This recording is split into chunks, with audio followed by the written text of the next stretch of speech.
Okay, so the center line is important because remember that the face, the head is relatively symmetrical. So just like when we were drawing cylinders, being able to have a center line is a great way to kind of keep thinking about the symmetry of that head.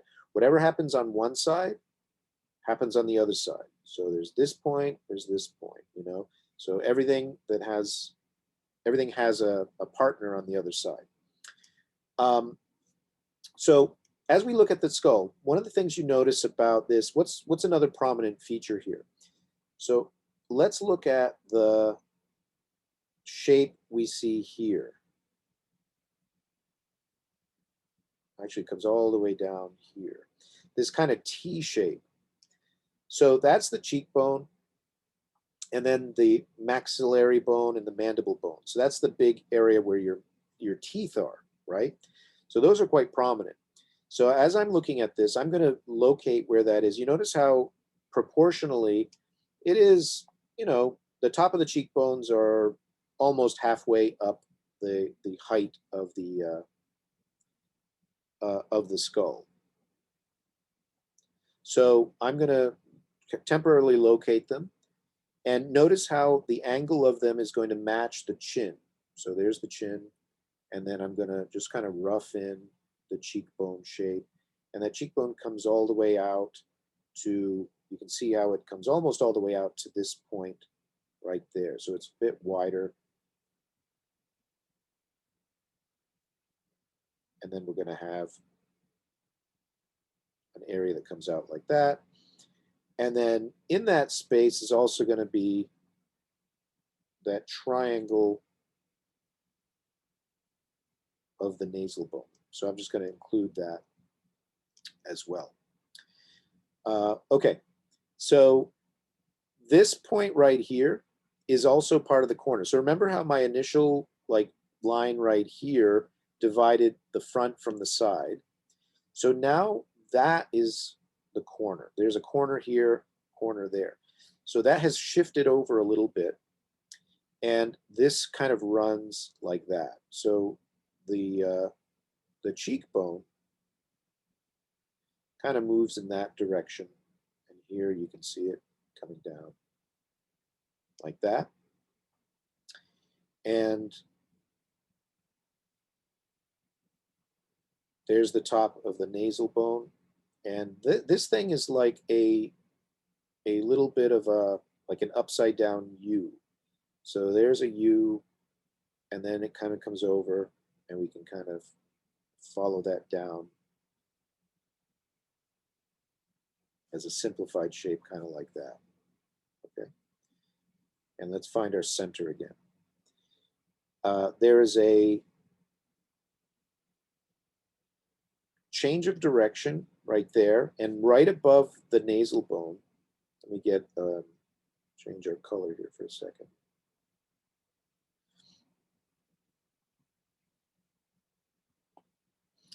And right above that, there is a trapezoidal plane like this. And this is called the glabella. But you can see it right there.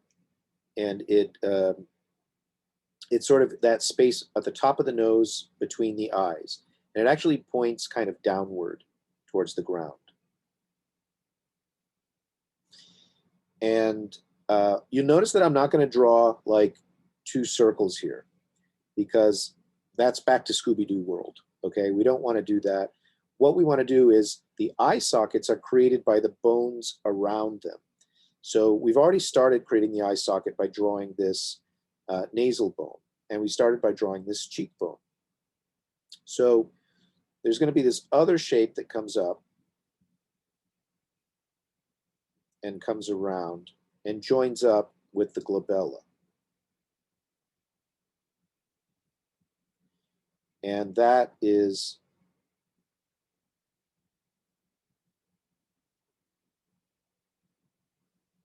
going to create our eye socket area. So I'm not going to draw an outline of the eye. I'm just going to, where the shapes are really strong, right there, right there, right there. And then that continues over here. We can see that eye coming around and joining up with the cheekbone over there.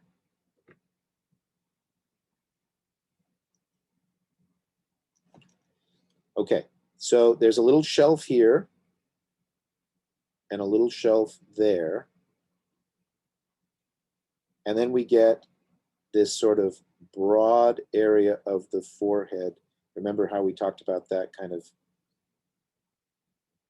curving slightly like that.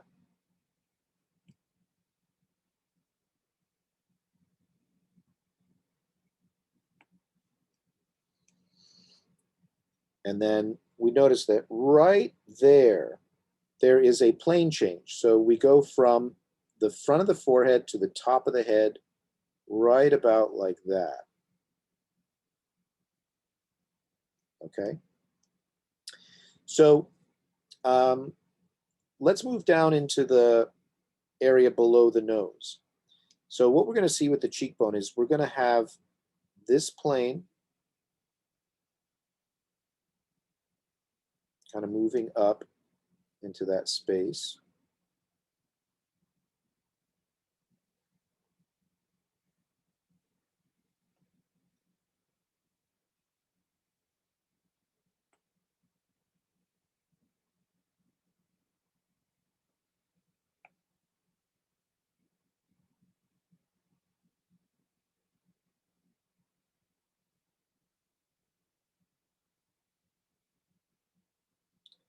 Okay. And this area below the nose, it's kind of like about the shape of a large plum. So think of it as like half of a sphere. So if you look at that area of the mouth, if we tip the skull and looked at it from underneath, your mouth area looks like this. So individual teeth, right? So all you have to do is bite into an apple and you'll see that, right? There's a really strong curve there. So where is that curve? It's right there. So it kind of wraps around and goes back like that. That's why skulls always have that grin look to them, because we're at that kind of shape. So we're coming out like that.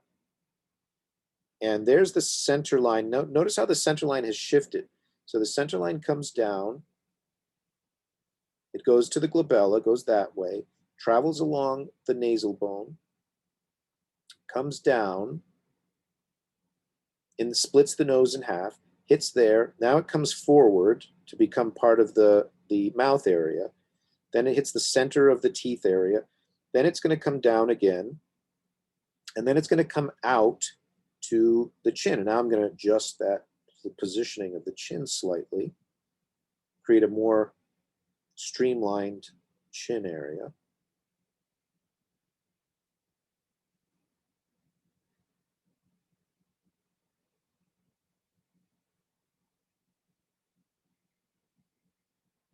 And we can see that the cheekbone here kind of merges into that. And then my skull here is a plaster cast, but a normal skull would, the back of the mouth would end somewhere in there. The jawline comes back, and there's going to be a kind of a plane right there, or a gap as we come forward. There's the bottom of the chin. So this line doesn't exist anymore.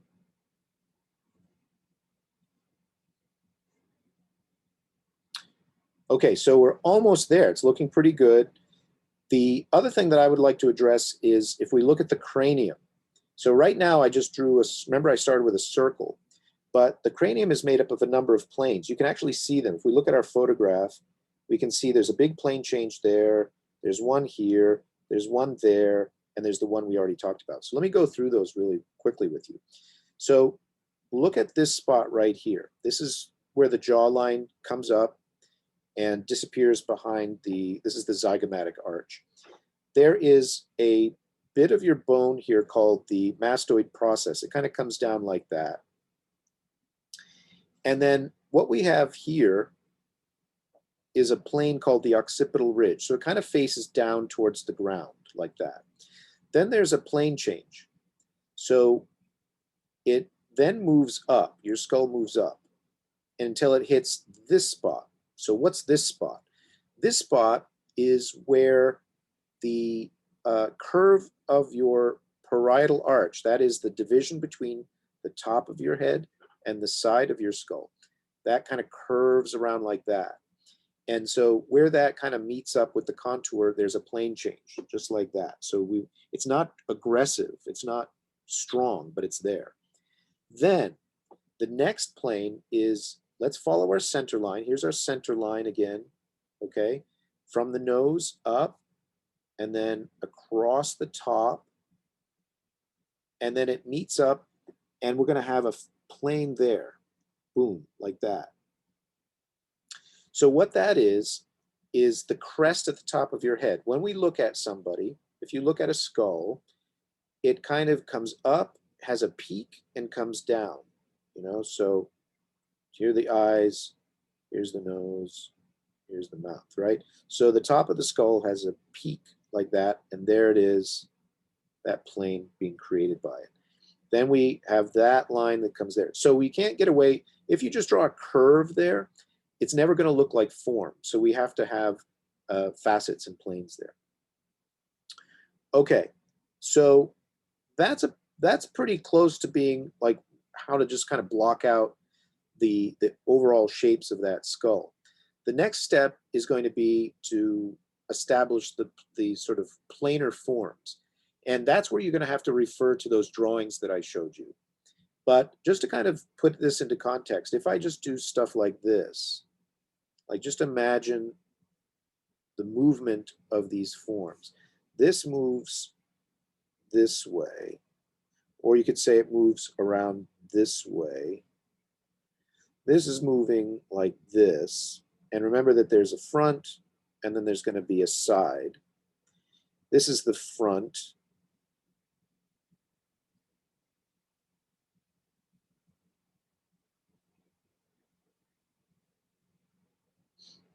And so we want to break up the planes even stronger than we already have. So we've already started that. So you see the center line, and then you might say, okay, well, I think if we followed those guides, there's a plane in the center, and this comes up, and then it comes down, and then it comes down that way. So this kind of goes back, and this comes up, and then it comes down, and this continues that process of going around the skull so we can find the facets. And then we're going to come down, and then this is moving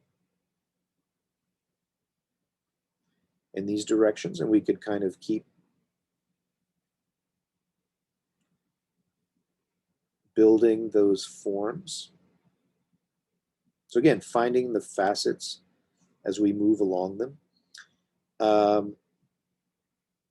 And here we might say we come forward, then we come down, we move this way, then this way. And so we're finding this plane. And here we're going to see a plane there and a plane there. Okay, so, and so on until you've kind of developed all of those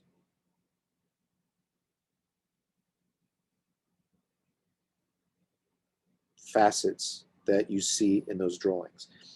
And if you have decided to, for instance, do this on blue paper, well, then you're free to do stuff like this. You could say, okay, let me imagine a light source, and the light source is over here somewhere. So now I'm going to say that light is hitting this plane quite strongly, this plane, this plane, this plane, this plane. But it's not hitting over here. And it's not going to hit this one as strongly, maybe, or this one. But it's going to really focus on these guys.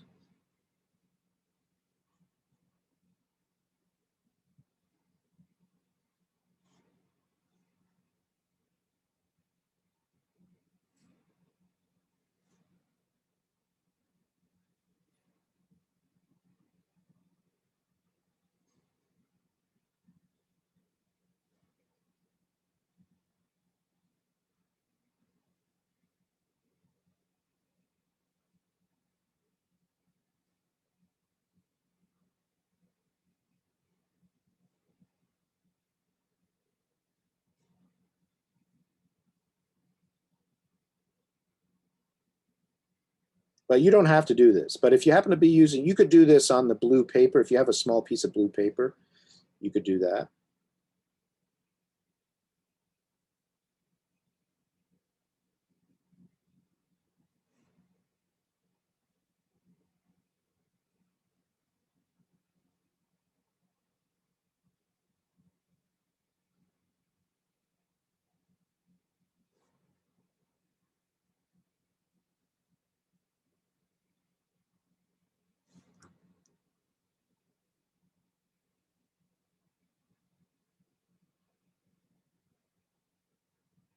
Okay. But more important than all of that are going to be the planes. Like that's what really matters. So, so that's what I want you to be more concerned about than any kind of value. So even if you just do it the way you see it, with just really just by doing kind of graphic shapes, that's absolutely fine. In fact, regardless of whether you use value or not, it's essential that you include the planar lines. So that has to show up.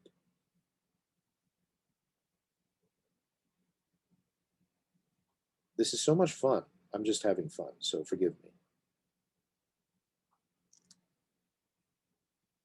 It's fun to doodle.